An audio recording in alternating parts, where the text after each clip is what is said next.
odcepila od Srbije tek posle referenduma koji je organizovan ne protivno međunarodnom pravu, nego posle pažljive saradnje sa Ujedinjenim nacijama i svojim susedima.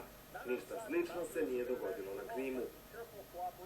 Evropa je pred velikim testom, rekao je Obama. On je rekao da veruje da će kriza u Ukrajini biti rešena kombinacijom finansijskih sankcija i diplomatije, ali je dodao da je i NATO u pripravnosti. Ovo nije novi hladni rat. Ono što ćemo uvek raditi jeste zaštita suvereniteta i teritorijalnog integriteta naših saveznika. Danas NATO avioni lete iznad baltičkih zemalja, pojačali smo svoje prisustvo u Poljskoj. Uradit ćemo i više od toga i svaka članica NATO-a mora da se priključi i preuzme svoj deo tereta. Veliki deo govora Obama je posvetio sećanju na istorijsko savezništvo Amerike i Evrope. On je govorio o važnosti zajedničkog nastupa u vezi sa ukrajinskom krizom, naspram koga ruski predsjednik ostaje usamljen, smatra Obama.